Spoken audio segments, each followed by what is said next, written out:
गीता अध्याय 15 के श्लोक 16-17 में 3 प्रभु बताए हैं। ये 3 प्रभु कौन हैं? किस प्रभु की शरण में जाने के पश्चात जन्म और मरण समाप्त हो सकता है? 3 प्रभुओं में सबसे उत्तम परमात्मा कौन है? कैसा है? उसका क्या नाम है? इन सभी गूढ़ रहस्यों को जानने के लिए अवश्य सुनिए जगत गुरु तत्वदर्शी संत रामपाल जी महाराज के अमृत वचन। मानुष जन्म दुर्लभ है, ये मिले न बारंबार। तरवर से पत्ता टूट गिरे वो बहोरे न लगता डर। यो सौदा फिर नाही संतो, ये सौदा फिर नाही। ये लोहे जैसा ताव जात है, काया देश राही। पुण्यात्मा परमात्मा जिन महापुरुषों को मिले उन्होंने और स्वयं परमेश्वर कबीर जी ने अपनी प्यारी आत्माओं के लिए यह भरसक प्रयत्न किया। तरह तरह की वाणी बोली, ना जाने कौन भक्त कौन आत्मा और किस वाणी से जागृत हो जावे। ढेर सारी वाणी बोल रखी है, इतने मोटे ग्रंथ बना रखे हैं। वैसे तो वाणी 2-4 पर्याप्त हैं समझाने और समझने के लिए, लेकिन हम काल के कुएं में पड़ गए। इस काल के कुएं में गिरे हुए हैं हम। और जैसे कुएं में बाल्टी गिर जाती है तो उसको निकालने के लिए 15-20 एक हुक का समूह एक रस्सी से बांधकर, उन्हें कांटे बोल रहे, कांडे, वो कांडे डाले जाते हैं, हुक लोहे के ओड़े सोड़े, और वो एक ही पर्याप्त है। वैसे तो एक डाल दे उससे भी काम बन सका था, लेकिन इसलिए डाले जाते हैं कि ना जाने कौन से में उलझ जा बाल्टी और वो निकले आवे। तो इसी प्रकार ढेर सारी वाणी, ढेर सारे उदाहरण परमात्मा ने दिए हैं कि ना जाने किस प्यारी आत्मा को कौन सी वाणी खटक जा। तो यहां बताते हैं कि साहेब यो सौदा फिर नाही संतो, यो सौदा फिर नाही। ये मानव शरीर और मानव शरीर में ये तत्व ज्ञान है और वो सच्चा समाधान मिलना बार बार नहीं होगा। क्या बताते हैं कि लोहे जैसा ताव जात है, काया देश राही।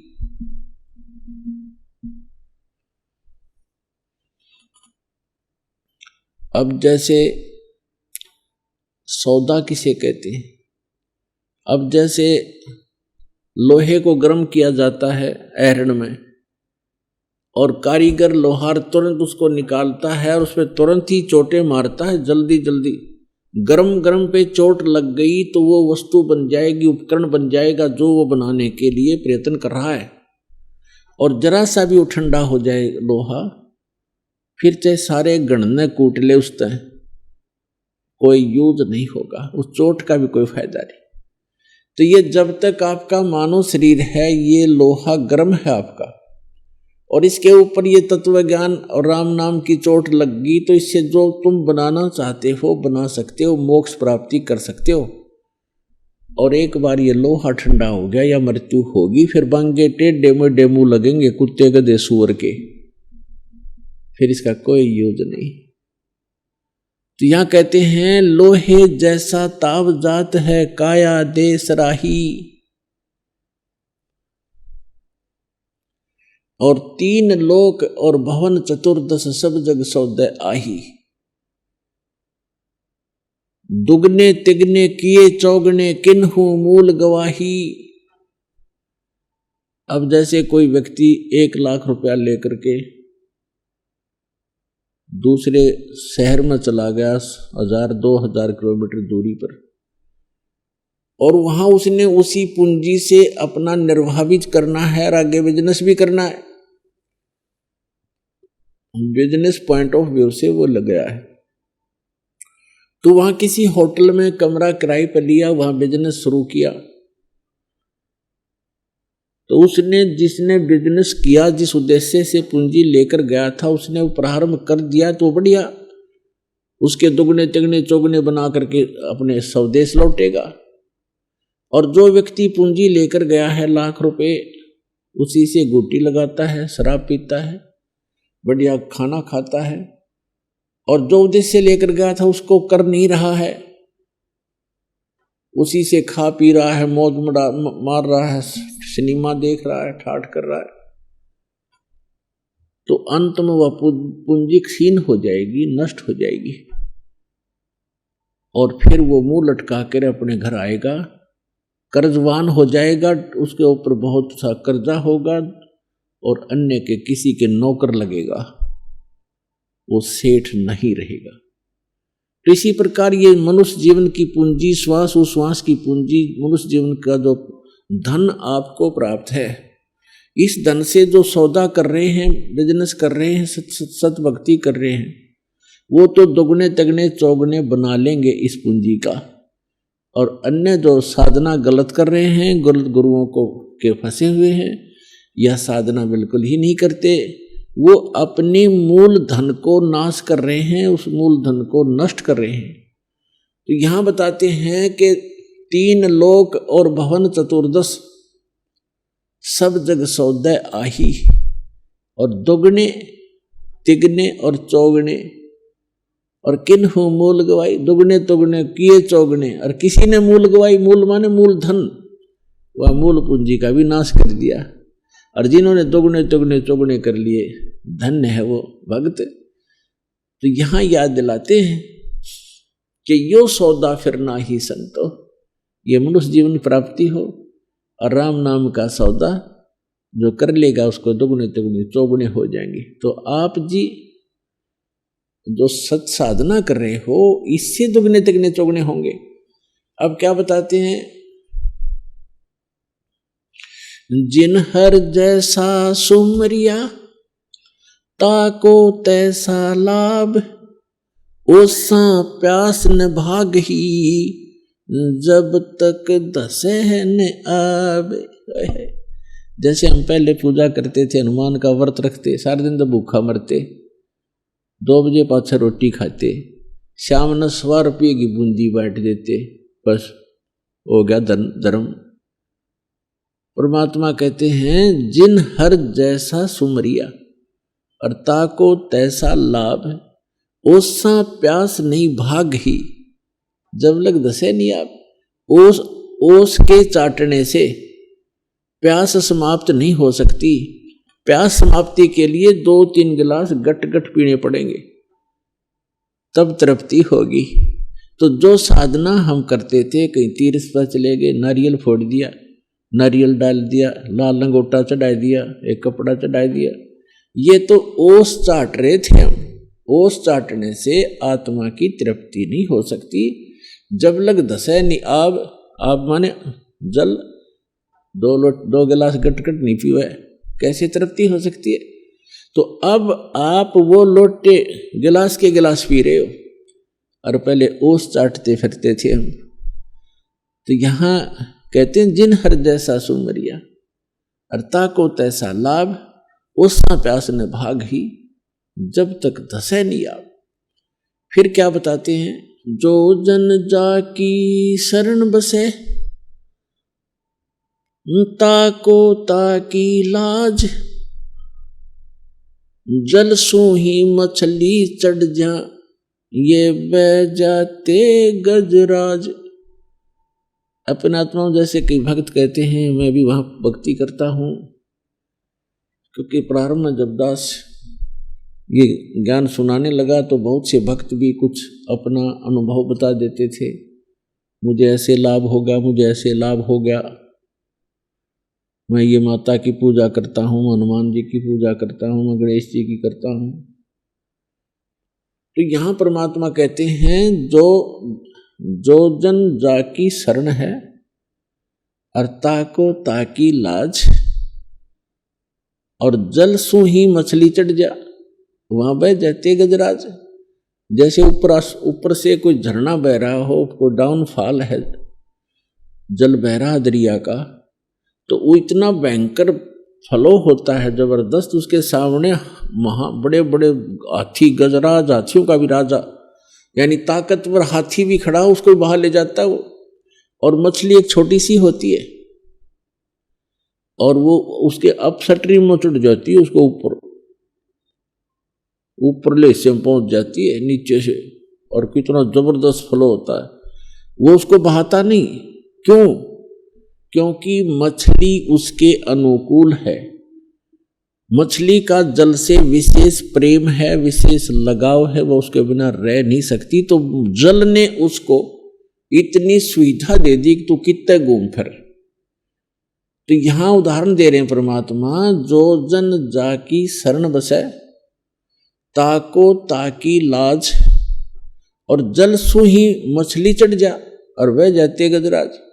अब जैसे किसी की मित्रता एक एसएचओ से है, दरोगा जी से, अब वो मित्र जब जाएगा तो एसएचओ के उस थाने के अंदर आम व्यक्ति तो थाने में प्रवेश भी नहीं कर सकता, उसकी हिम्मत नहीं, और वो सीधा जाता है और मित्र के पास बैठता है, उसको चाय पिलाता है, और कोई जैसे उस दरोगा के सतर का कोई कार्य है उसका वो तुरंत कर देता है बैठे बैठे। लेकिन वो दरोगा वाला ही काम कर सकता है, प्रधानमंत्री वाला नहीं कर सकता। इसी प्रकार किसी का डिप्टी एसडीएम से मित्रता है तो एसडीएम उसकी पूरी लाज रखेगा। तहसीलदार से किसी की मित्रता है, तहसीलदार उसकी खूब लज्जा रखेगा, चाय पिलाएगा, वहां बैठे रजिस्ट्री कर देगा। जो जायज काम में भी टाइम बहुत लगता है, लेकिन उसका सबसे पहले तुरंत कर देगा। इसी प्रकार किसी की मंत्री से डीसी से मेल है तो डीसी सत्र का काम तो वो कर देगा, आगे उसकी बस की बात नहीं।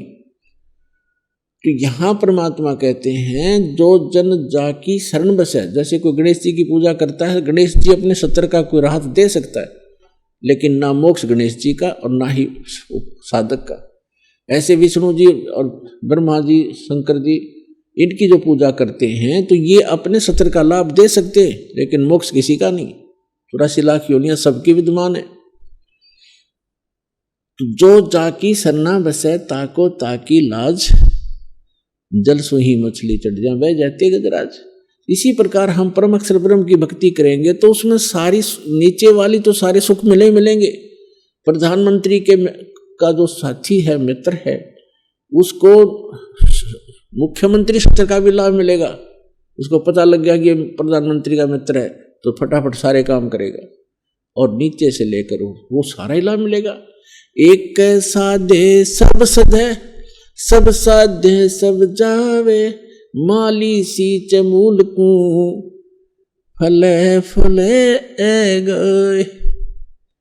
तो हमने मूल की पूजा करनी है। आज के सारे सत्संग का निष्कर्ष यही है कि परमात्मा कहते हैं मूल लहे ना मूर्खा, और गिनते हैं क्यों डार, डालों की पूजा कर रहे हो, मूल लहे नी मूर्खा। ये भोली आत्मा मूल की पूजा ना करके आन उपासना में लगे हुए हैं। तो यहां बताते हैं कि यो सौदा फिर ना ही संतो,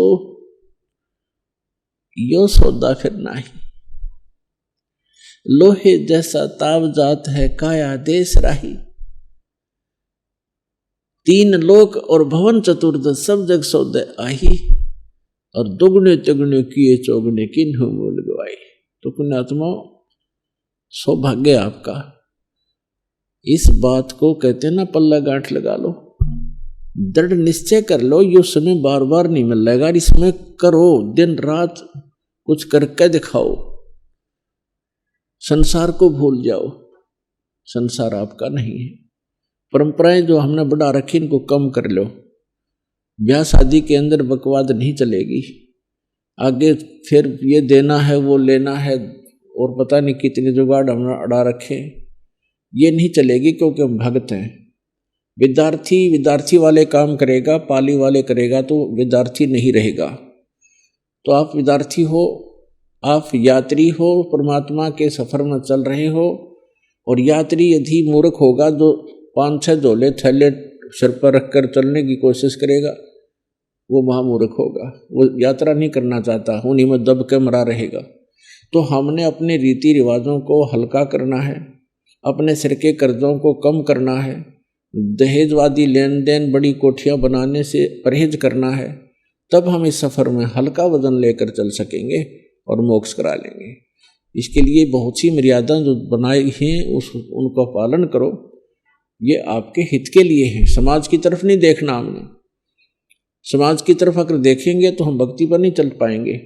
लोक लाज ना कीजिए निर्भय हो रहिए, ये मनसा दो दीजिए तो गोविंद पाइए। लोक लाज मर्याद जगत की तरण जो तोड़ बगावे, जब कोई राम भगत गत पावे।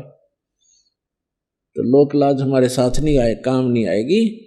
कहते हैं कुल करने के कारण, कुल की लोक लाज के कारण यो हंसा गया बिगो।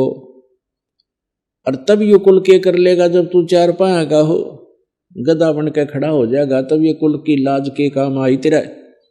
इस लाज ने बतोड़ ले, भगवान से डर के चल, और समाज भी आपके साथ होगा, क्योंकि हमारी मर्यादा बहुत अच्छी है। शराब हम पीवे नहीं, बीड़ी हमने पीनी नहीं, पिलानी नहीं, शराब पिलानी नहीं, मांस खाना नहीं। हम किसी की बुराई नहीं कर सकते थे, भूखे रह जाएंगे। तो समाज में इम्प्रेशन बनेगा, आपका एक छाप छूटेगी कि कितने अच्छे लोग हैं। सारा दिन मालिक से के अतिरिक्त कोई चर्चा करते नहीं, और भगवान आपके साथ होगा, आपके नए नए काम ठीक होंगे। देखते रह जाएगी जनता, फिर आपको देख देख कर यहाँ आएगी, तो उनका उद्धार हो जाएगा। आप एक उदाहरण बनो उनके लिए। ब्याह शादी में खर्चा नहीं करना है, करे अपनी बेटी को भगवान पर आश्रित कर दे कि बेटी जिनके माँ बाप नहीं है वो भी जीवित रहती हैं, और उनको भी भगवान खूब साथ देता है जो उनके संस्कार में है। और एक तो भगवान मिल गया, आपको सदा साथ रहेगा। ये परंपरा हमने केवल अपना सारा दिन उस परंपरा को पूरा निर्वाह करने के लिए ही सारा जीवन नष्ट कर जाते हैं, और वो अधूरी ही रह जाती, हम चले जाते हैं। तो ये सबसे पहले हमने अपनी इन मर्यादाओं को, परंपराओं को कम करना है, ताकि हम मोक्ष प्राप्त कर सकें। फिर क्या बताते हैं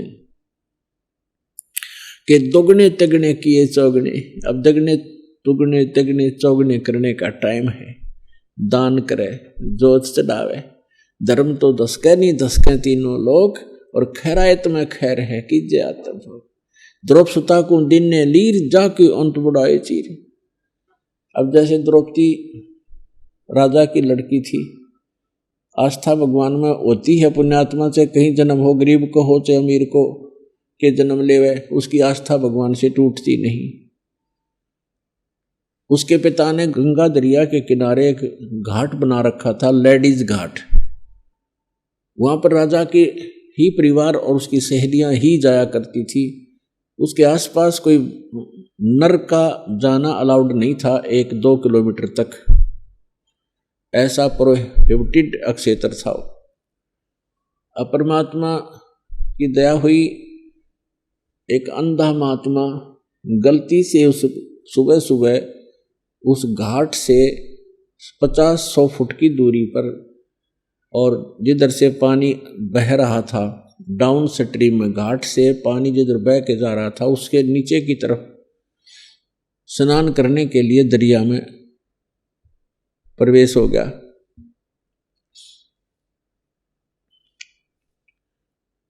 तो उसने क्या देखा,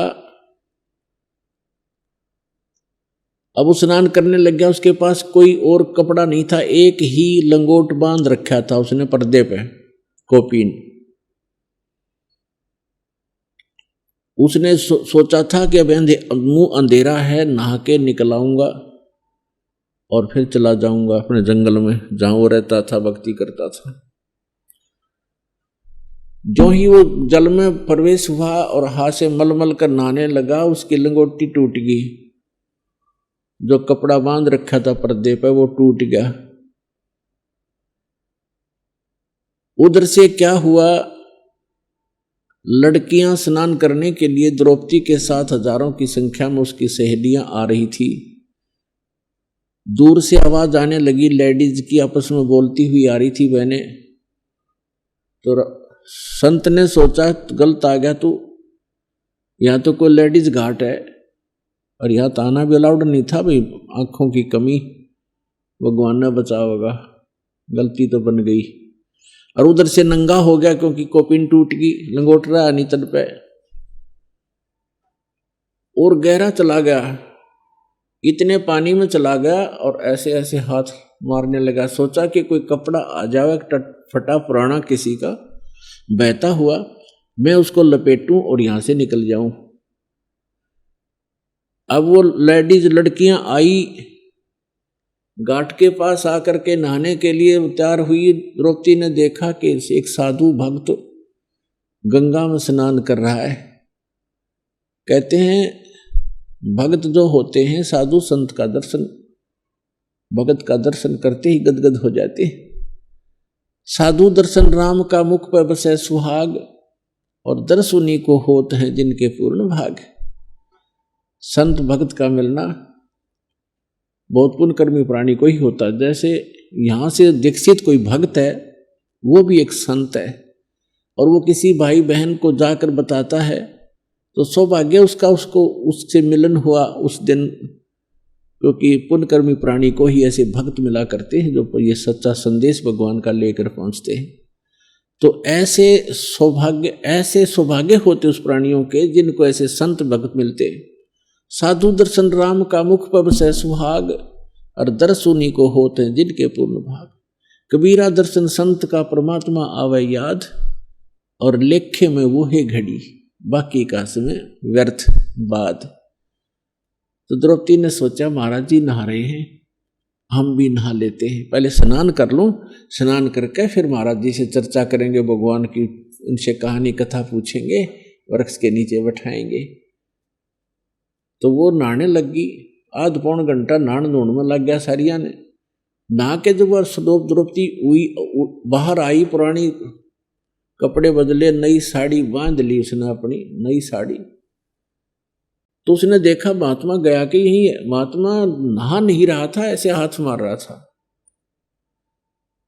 अब उसने ध्यान से देखा कि महाराज जी तो नंगे हैं और वस्त्र कोई कपड़ा है नहीं पटरी पर। ये शर्म के मारे गहरा चला गया है, और ये दिन में निकलेगा नहीं, शर्मदार आदमी है, सारे दिन गलेगा सिर्फ गंगा में। लड़की ने आओ देखा ना ताव देखा, राजा की लड़की कितनी कीमती साड़ी पहनती है। आम व्यक्ति भी अपने बच्चों को कितने अच्छे कपड़े पहनाने की चेष्टा करता है। आप चाहे फटे पुराने पहने, बच्चों के अच्छे कपड़े लाता है। एक राजा की लड़की की साड़ी कितनी महंगी होगी, कॉस्टली होगी, अंदाजा लगाया जा सकता है। और इसको धर्म, इसको भगत कहते हैं, जो अपने ही कर कमलों से लाभ करके अपना कल्याण करना चाहता है, वो दूसरे पर नहीं छोड़ता। नहीं तो द्रौपदी कह सकती थी अपनी नौकरानियों को कि नौकरानी एक साड़ी फाड़ के डाल दे महात्मा के लिए। नौकरानी एक थोड़ा सा कपड़े की वजह साड़ी डाल देती कि 2 देगी जाती है, राजा की लड़की है। लेकिन अपने हाथ से ये भी नहीं चूकने दिया उसने। उसको पता था कि मैं रोटी खाऊंगी मेरा पेट भरेगा, बंदी खाओगी, नौकरानी खाओगी तो इसको पेट भरेगा, ऐसी गलती मैं क्यों करूं, इसको क्यों दूं ये चांस। तो भगत में ये भी गुण होने चाहिए कि लूट सके तो लूट ले। ये लूट है उस भगवान की। अपना काम खुद ने सोचा, मैं करूंगा तो मुझे लाभ मिलेगा, मैं सिमरण करूंगा तो मुझे लाभ मिलेगा, और मैं दान करूंगा तो मुझे दान मिलेगा, दूसरे को करने से मुझे क्या मिलेगा। तो इतना लोभ लालच इसमें आप जी ने करना पड़ेगा। इतना, इसको बेईमाना कहते हैं ना, बेईमाना, तो ये बेईमाना भी अच्छा होता है, अच्छा है। अब उसने यहाँ बेईमाना किया, लोभ किया कि मैं अगर दान करूंगी तो मुझे मिलेगा। अपनी साड़ी पाड़ के एक बिल्हात इतना और लंबा टुकड़ा पाड़ दिया चौड़ेपन में, और वो डाल दिया। महात्मा को दिखाई दे नहीं था, ऐसे हाथ मार रहा था, वो साइड से निकल गया। ऐसे 6-7 कपड़े अपनी साड़ी से पाड़े। देखो, दो ही टुकड़े पाड़ने से कितनी साड़ी चली जाती है, 1.5 फुट। ऐसे 7-8 आधे से ज्यादा साड़ी पाड़कर बहादी पर काम नहीं आई, क्योंकि संत को दिखाई नहीं दे रहा था। लड़की ने सोचा साड़ी आधे से ज्यादा जा चुकी है, काम बना नहीं। महात्मा ने कहने दुखी एक लंबी लकड़ी लाई उठा कर जंगल से, उस लकड़ी का फिर एक और पाड़ी, एक लीर छोटा सा टुकड़ा लकड़ी का लपेटा दे करके महाराज जैसे हाथ मार रहे थे उसका आगे कर दिया। उसको जो संत ने ऐसे देखा, एकदम पकड़ लिया कपड़ा, सौ शुक्र मनाया भगवान का कि भगवान दया करिए आपने। फिर उसने देखा कि ये तो भाई आम कपड़ा नहीं है, ये किसी बहन ने सुनियोजित तरीके से अपनी साड़ी पाड़ कर डाली है। बोली नहीं मुख से, इसलिए नहीं बोली कि कहीं ये शर्मा के और आगे चला गया तो डूब कर मर जाएगा, इतना शर्मदार व्यक्ति है। तो वह समझ गया ओ संत जी समझ गए कि ये किसी बेटी बहन ने रहम किया है। अब वो लंगोट बांधते हुए उसी में से धागा सा अलग से पाड़ कर तागड़ी की जगह बांधा और उसी से लंगोट बांध कर कहा कि हे बेटी, कौन है तू जिसने आज मेरी इज्जत रखी, मेरा पर्दा रखा। भगवान करे भगवान तेरी इज्जत रखे तेने गणाए दे, बहुत देवा तेरे। अब कहते हैं साधु बोला सहज सुबह, साध का वचन पलटे नहीं पलट जा ब्रह्मांड। अब क्या हुआ, अब द्रौपदी तो आ गई, जब तो उसको को नहीं ध्यान रहा कि ऐसी कुछ होगी, लेकिन उसका उद्देश्य भी ये नहीं था कि मुझे इसका प्रतिफल मिले, लेकिन दान धर्म की नीति अपनी चौकस रखी, उसने अपना कर्तव्य कर्म समझ कर कर दिया। अब यहां परमात्मा कहते हैं देते को हर देत है जहां तहां से आन, और नहीं दिया फिर मांगते फिर यो। परमात्मा सुने नहीं कान। आज एक तो कार में चलता है, एक कागज चुगता फिरता है, दोनों मनुष्य। तो पहले जन्म में उस कागज चुगने वाले ने दान करने का अवसर नहीं प्राप्त हुआ, मनुष्य तो जीवन मिल गया लेकिन दान नहीं किया तो भी अधूरा रह गया। तो इसी प्रकार परमात्मा कहते देते को हर देत है जहां तहां से आन, और ना दिया वो मांगते फिरियो। फिर भगवान सुना नहीं कहा। अब द्रौपदी का विवाह हो गया कि कथा आपको नहीं को पता है कि दुशासन ने पांडवों ने द्रौपदी को भी दांव पर लगा दिया, वो हार गए जुए में। और द्रौपदी को दुशासन दुर्योधन ने मिलकर भरी सभा में नंगा करना चाहा। भीष्म पितामह, द्रोणाचार्य, कर्ण जैसे बलि, और द्रोणाचार्य तो गुरुजी थे, वो दुष्ट इंसान भी वहीं बैठा। और भीष्म पितामह सारी उम्र बाल ब्रह्मचारी रहा और न्यू के विवाह नहीं कराया मैंने, अंदर दोष जो का तू, वो बैठा वहीं पर। और कर्ण जैसे योद्धा बैठा। और दुर्योधन ने कहा अपने भाई दुशासन से कि इसको नंगा कर दे सभा में, हम तो अंधों की संतान हैं, हमें कुछ दिखता थोड़ा ही है, इसकी बेइज्जती थोड़ी होगी। उसने कुछ ऐसी अपशब्द बोल दिए थे द्रौपदी ने। अब दुशासन द्रौपदी को जब नंगा करने के लिए खड़ा हुआ तो पहले पुण्यात्माओं द्रौपदी ने सोचा था कि मेरे 5 पांडव यहां विद्यमान हैं और ऐसे महाबली हैं ये क्या मुझे नंगा होता देख सकेंगे, इनके हाथ तोड़ देंगे। अब वो वचन से बंद हो चुके थे क्योंकि वो हार चुके थे जुए में। तो उसी समय उन्होंने द्रौपदी ने अपने 5 पांडवों की तरफ देखा दया भरी दृष्टि से कि मेरी रक्षा करो। उन्होंने नीची गर्दन कर रही। फिर द्रौपदी ने कहा भीष्म पितामह, द्रोणाचार्य और कर्ण की तरफ, उनसे कहा कि मेरी रक्षा करो। उन्होंने कुछ भी जवाब नहीं दिया और ऐसे देखते रहे जैसे पत्थर के बुद्ध होते। उसी समय कहते हैं एक भगत बीज था वहां पर,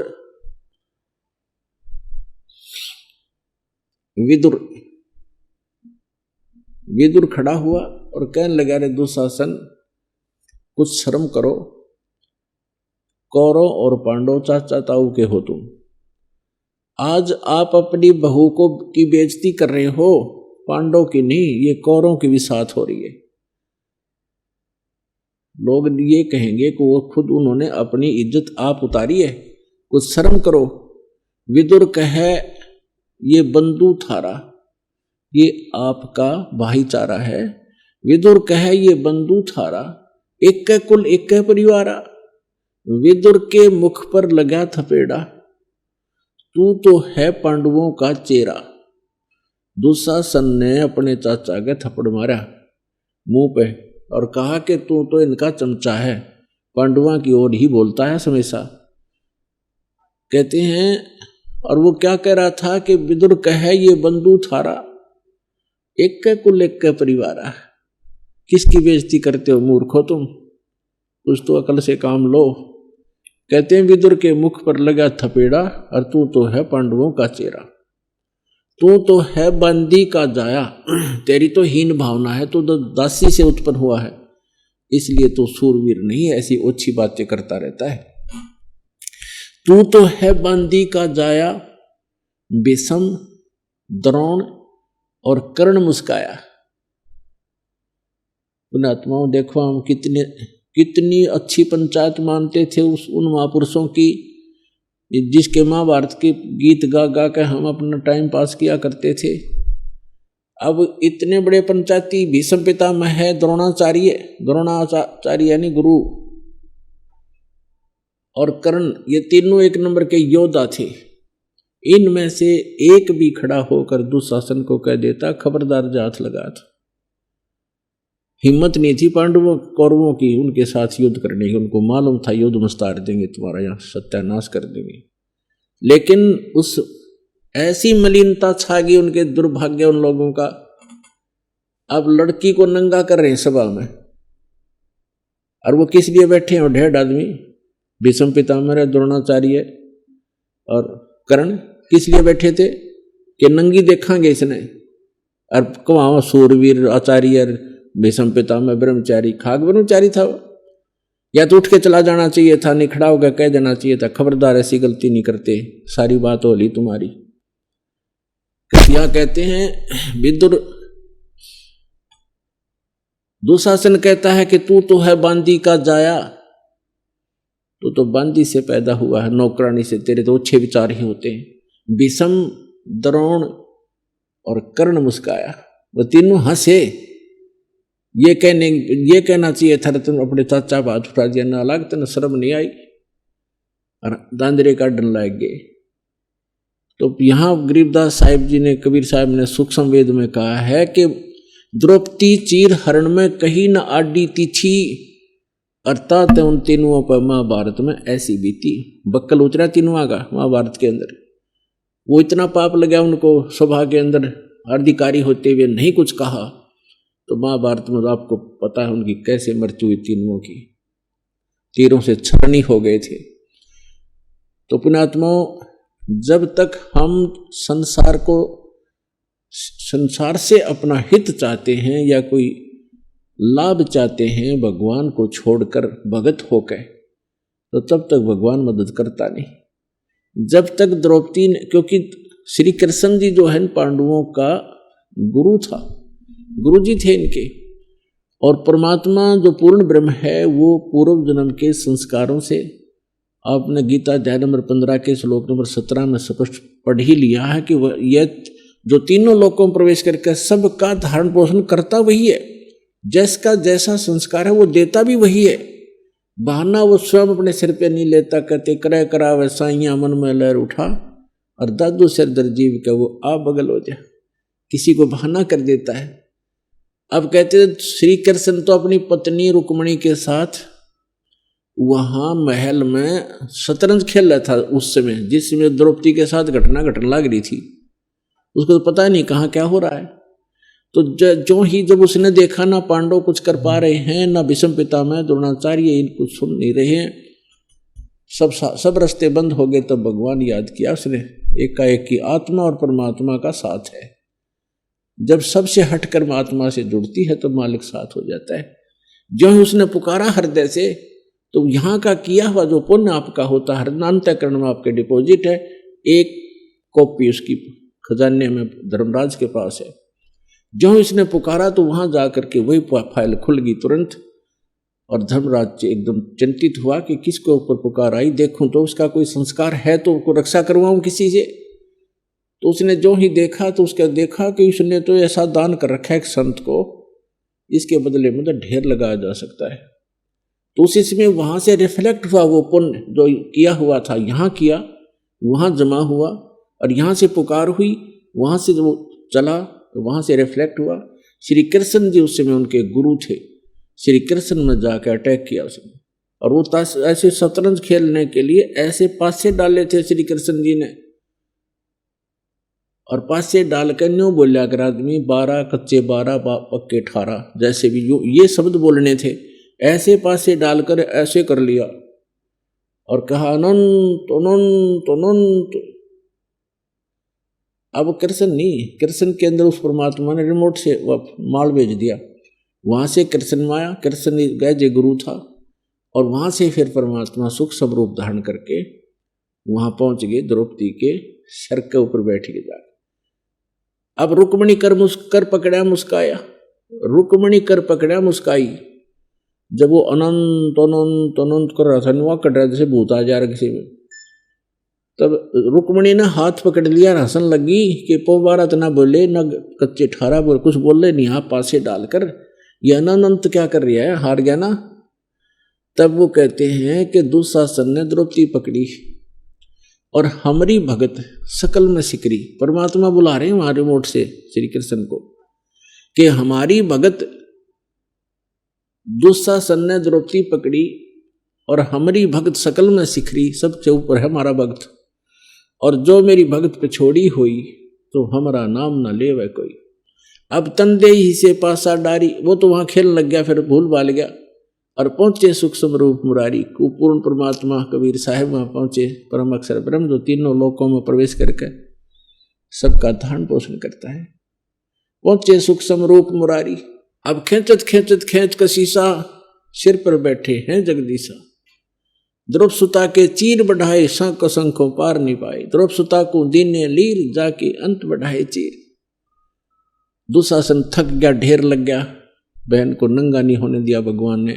यहाँ कहते हैं देते को हर देता है जहां तहां से आन, ना दिया फिर मांगते फिर यो भगवान सुने नहीं कान। तो ऐसे आपदाएं भी टालता है, पाप का दिया हुआ धर्म पुण्य कुपात्र को नहीं सुपात्र को दिया हुआ। तो यहाँ सतलोक आश्रम बरवाला के अंदर किया हुआ दान आपका फलेगा, इस पृथ्वी पर कहीं स्थान नहीं है। अब क्या हुआ कि कुछ दिनों के बाद श्री कृष्ण जी का आना हुआ। श्री कृष्ण जी को तो पता ही नहीं था क्या था, क्या हुआ। तो तब श्री कृष्ण जी को सारी कहानी बताएगी कि ऐसे ऐसे आपने बड़ी दया करी गुरु जी, आपने बड़ी लज्जा रखी मेरी। द्रौपदी कहने लगी ऐसे ऐसे, हे भगवान, हे गुरुदेव, मेरा कौन सा पुण्य था जो मेरे इतनी इज्जत रखी आपने। तब श्री कृष्ण जी ने दिव्य दृष्टि से देखकर बताया कि एक दिन आप माँ अपने पिता के घर कुंवारी थी, उस समय एक साधु को आपने कोई कपड़ा दिया है, एक बिलात का, एक बिलहात यानी 9 इंच चौड़ा टुकड़ा आपने साड़ी का उस महापुरुष को दिया है, और जिसके कारण भगवान ने तेरी इतनी मदद करी है द्रौपदी। जब उसको याद आया तो भूल भाल गई थी। छोटी एक राजा की लड़की ने एक साड़ी के टुकड़े के याद रखे थी, न्यूना बेरा सुपात्र को दिया हुआ और आवश्यक स्थान पर दिया हुआ दान ही वो काम करता है। तब उसने कहा था, हे भगवान, एक छोटे से लीर के कारण, एक इतने टुकड़े के कारण मेरी सी इज्जत रखी, इतने अपार चीड़ बद गए। एक लीर के कारण भगवान हो गए चीर अपार, और जब मैं पहले जानती तो सर्वस देती वार। जब मुझे पहले पता होता इसे महापुरुष को दान दिया हुआ ऐसा फल देगा, तो ना जाने के दान कर देती। तो पुण्यात्माओं, ये वो स्थान है।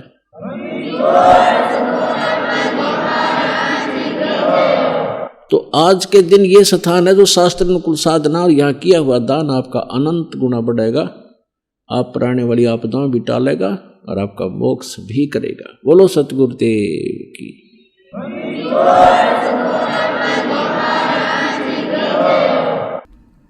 परमपिता परमात्मा पूर्ण ब्रह्म सारी सृष्टि के रचनहार कबीर देव कबीर साहब जी की असीम रजा से आप सभी पुण्यात्माएं सत्संग सुनने के लिए उपस्थित हुए हैं।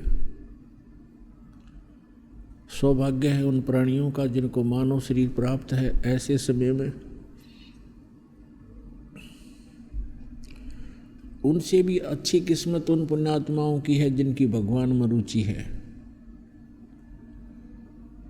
और उनसे भी अच्छी वो पुण्यात्माएं हैं जिनको सतलोक आश्रम बरवाला जिला हिसार हरियाणा में पहुंचने का सुअवसर प्राप्त हुआ, यहाँ से दीक्षा प्राप्त हुई। मनुष्य जीवन प्राप्त होना बहुत ही पुण्यकर्मी प्राणी का काम होता है,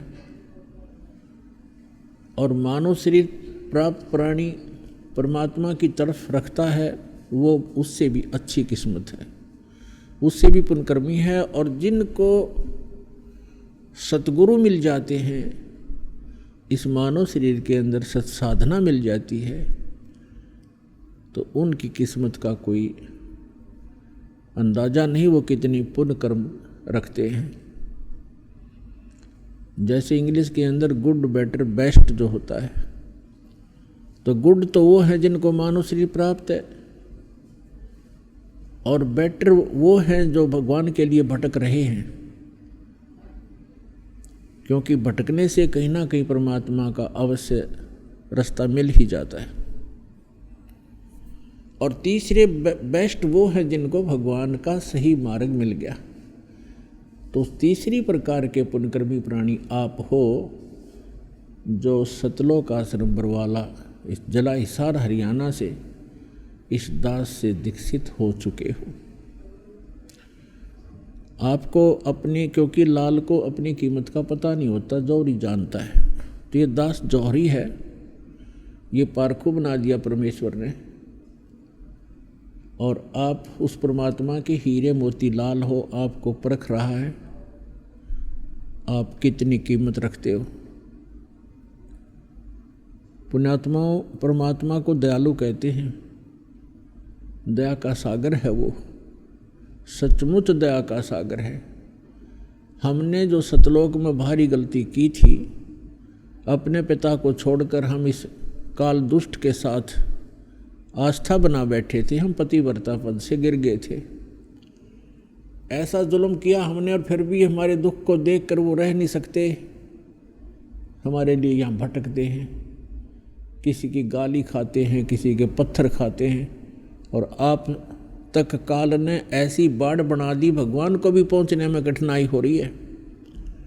ऐसे धर्म मजहबों में बांट दिया, ऐसे नकली संत और पंथ बनवा दिए, ऐसा गलत ज्ञान हमारे हृदय में ठोक दिया कि हम सत्य ज्ञान को सुनकर भी प्रसन्न नहीं, परमात्मा सुनाने के लिए आते हैं तो हम दुश्मन बन जाते हैं।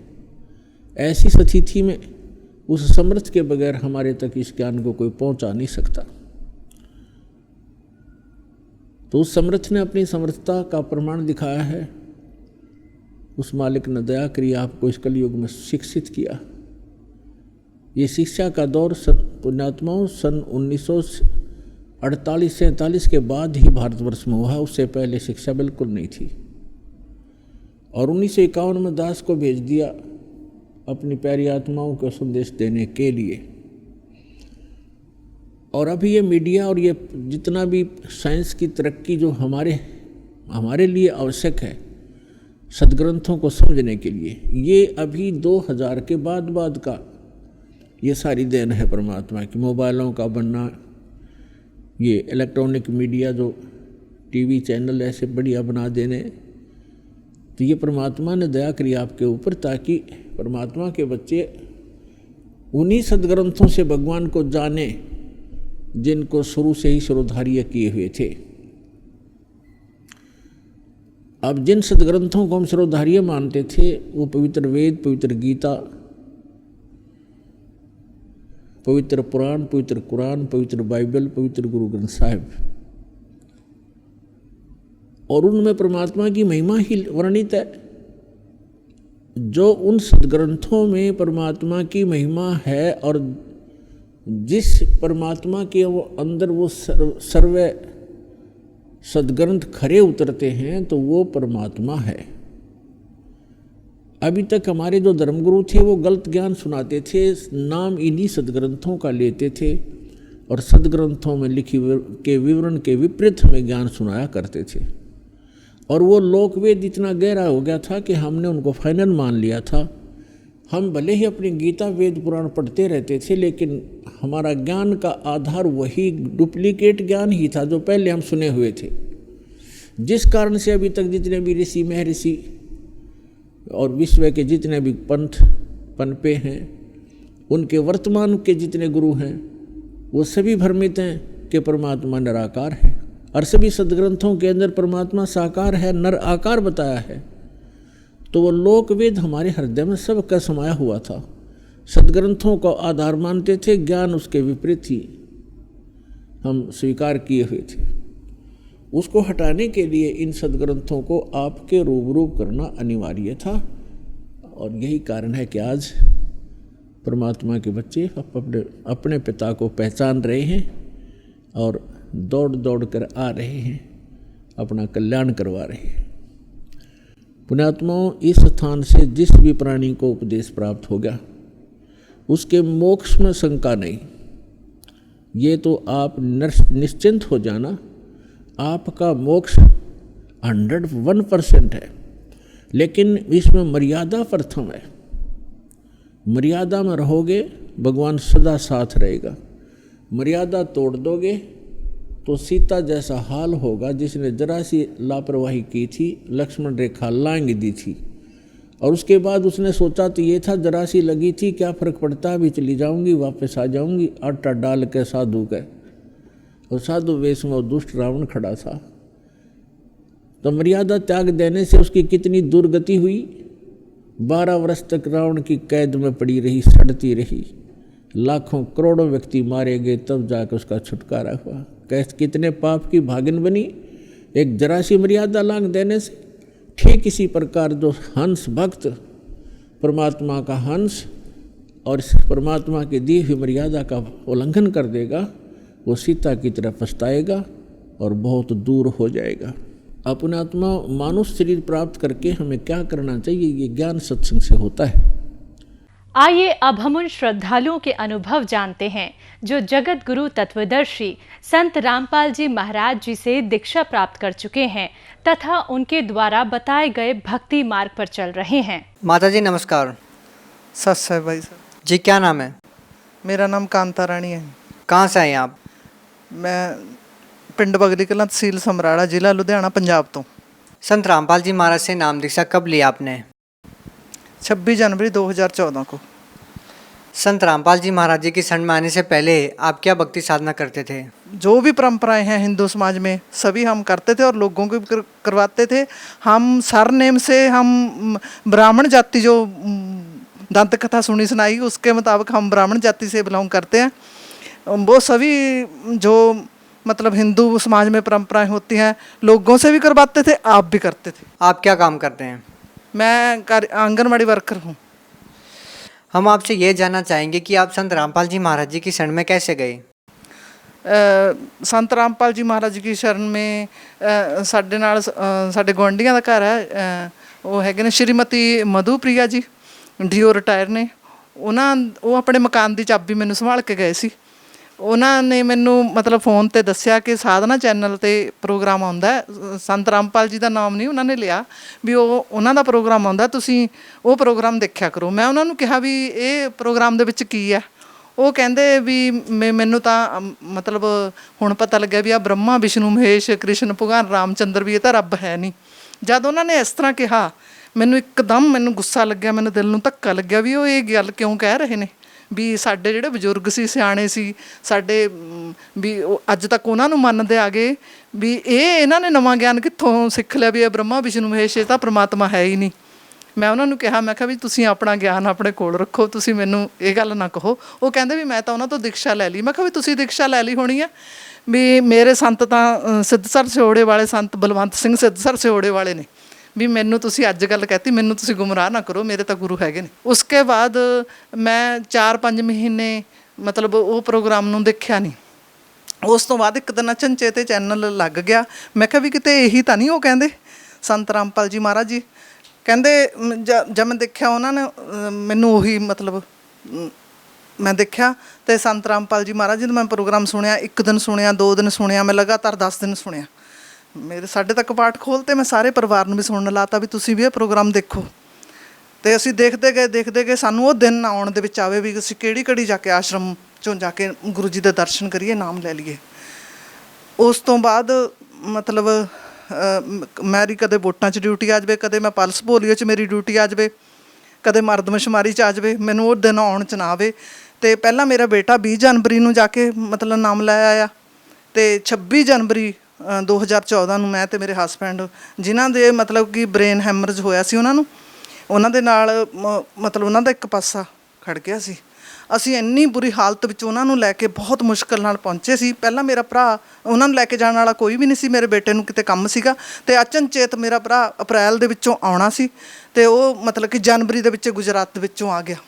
ਇਹੋ ਜਿਹਾ ਚਮਤਕਾਰ ਸਾਡੇ ਨਾਲ ਹੋ ਗਿਆ। ਮੇਰੇ ਭਰਾ ਨੇ ਗੱਡੀ ਦੇ ਵਿੱਚੋਂ ਇਹਨਾਂ ਨੂੰ ਚੁੱਕ ਕੇ ਹੀ ਲਾਇਆ, ਜਦੋਂ ਕਿ ਤੁਸੀਂ ਮੇਰਾ ਭਰਾ ਦੇਖੋ ਬਹੁਤ ਕਮਜ਼ੋਰ ਹੈ, ਇਹ ਇਹਨਾਂ ਦਾ 6 ਫੁੱਟ ਕੱਦ ਹੈ। ਉਹਨਾਂ ਨੇ ਇੰਨੀ ਪ੍ਰਮਾਤਮਾ ਦੀ ਕਿਰਪਾ ਹੋਈ, ਉਹਨਾਂ ਨੂੰ ਗੱਡੀ ਦੇ ਵਿੱਚ ਚੱਕ ਕੇ ਮੇਰੇ ਹਸਬੈਂਡ ਨੂੰ ਉਹਨਾਂ ਨੇ ਲਾ ਲਿਆ। ਜੇ ਤੁਸੀਂ ਦੇਖੋ ਤਾਂ ਮਤਲਬ ਜੇ ਉਹਨਾਂ ਦੀ ਉਸ ਵੇਲੇ ਦੀ ਹਾਲਤ ਦੇਖੋ ਅਤੇ ਅੱਜ ਉਹਨਾਂ ਦੀ ਹਾਲਤ ਦੇਖੋ ਤਾਂ ਤੁਸੀਂ ਹੈਰਾਨ ਰਹਿ ਜਾਓਗੇ ਵੀ ਇਹ ਉਹੀ ਬੰਦਾ ਜਿਹੜਾ ਇਹ ਉਦੋਂ ਲੈ ਕੇ ਗਏ ਸੀਗੇ ਇਹਨਾਂ ਨੂੰ। ਐਸੀ ਇਹਨਾਂ ਦੀ ਕਿਰਪਾ ਹੋਈ। बस उस तो बाद साढ़े परमात्मा ने सुखा की झड़ी ला दी। संत रामपाल जी महाराज जी से नाम दीक्षा लेने के बाद आपको क्या क्या लाभ हुए? सब तो बड़ा तो लाभ यह है जी, ਜਿਹੜੇ ਅਸੀਂ ਭਟਕਦੇ ਫਿਰਦੇ ਸੀਗੇ, ਮੈਂ ਗੀਤਾ ਨੂੰ ਅਣਗਿਣਤ ਵਾਰ ਪੜ੍ਹਿਆ ਸੀ। ਗੁਰੂ ਗ੍ਰੰਥ ਸਾਹਿਬ ਨੂੰ ਮੈਂ 4.5 ਮਹੀਨੇ 'ਚ ਅਰਥਾਂ ਸਮੇਤ ਪੜ੍ਹਿਆ ਸੀਗਾ। ਉਹ ਸਾਨੂੰ ਸਾਰੇ ਅਰਥ ਸਮਝ ਆ ਗਏ। ਗੀਤਾ ਦੇ ਮਤਲਬ ਇੱਕ ਇੱਕ ਅਰਥ ਸਾਨੂੰ ਸਮਝ ਲੱਗ ਗਿਆ।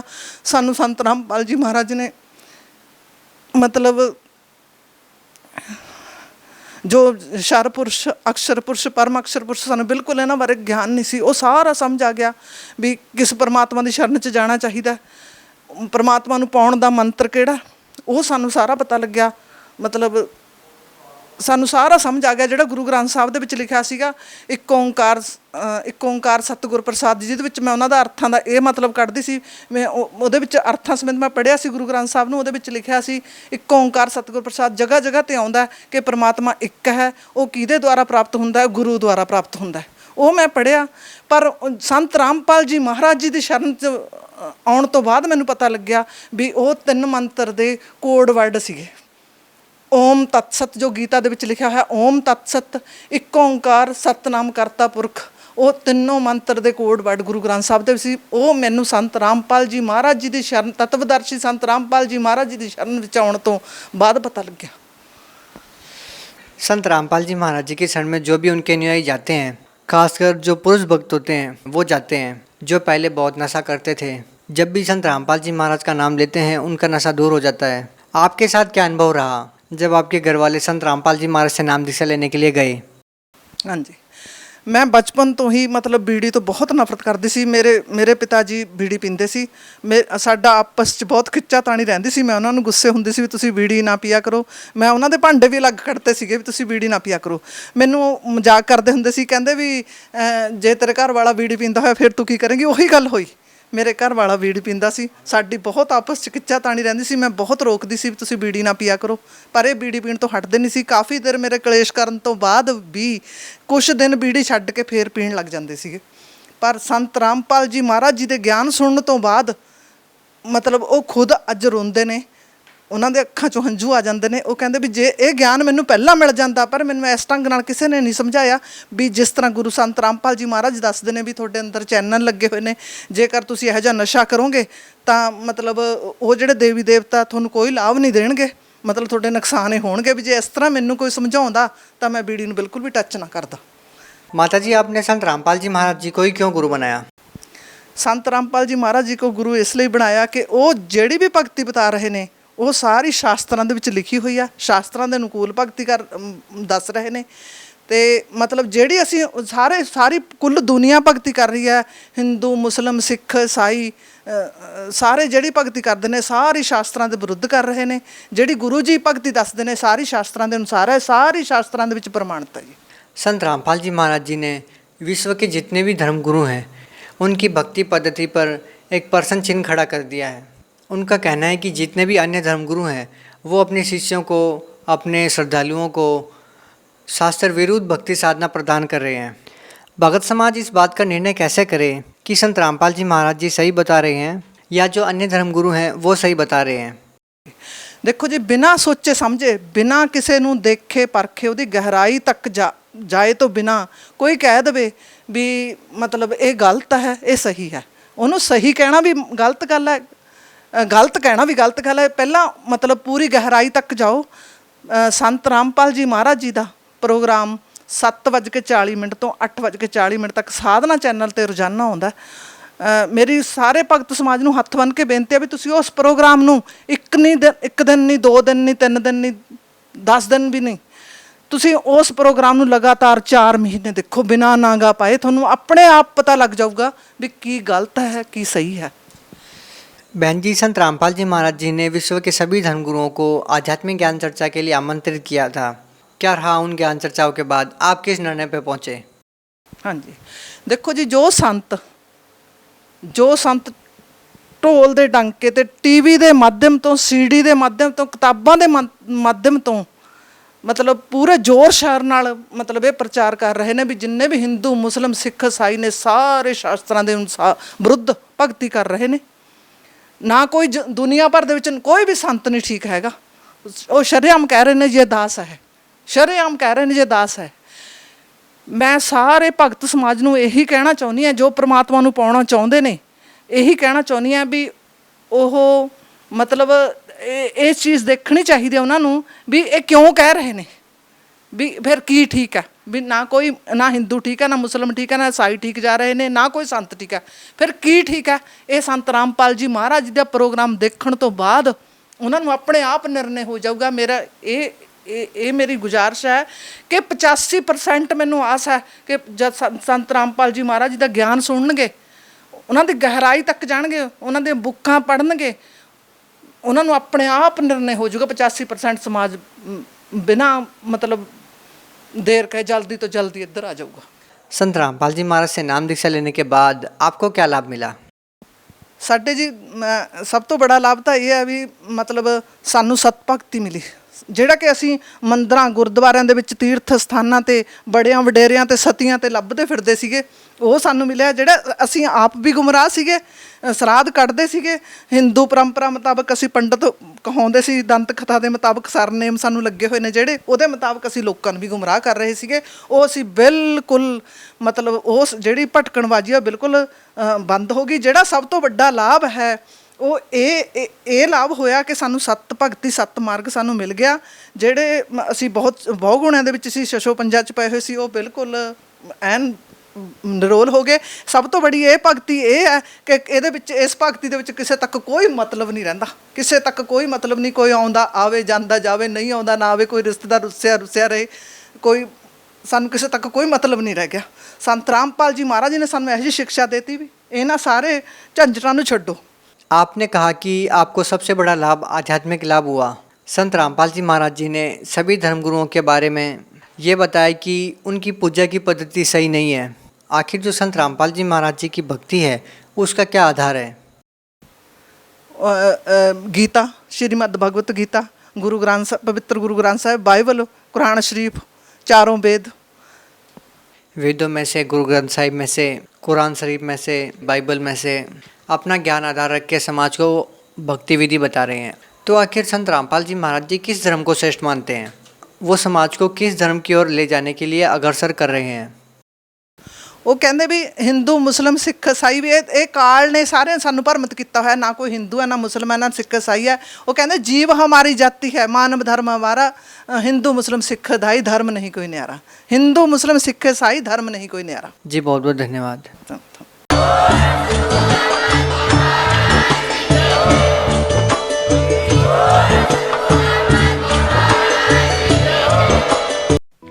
आप सुन रहे थे जगत गुरु तत्वदर्शी संत रामपाल जी महाराज के मंगल प्रवचन। अधिक जानकारी के लिए संपर्क करें।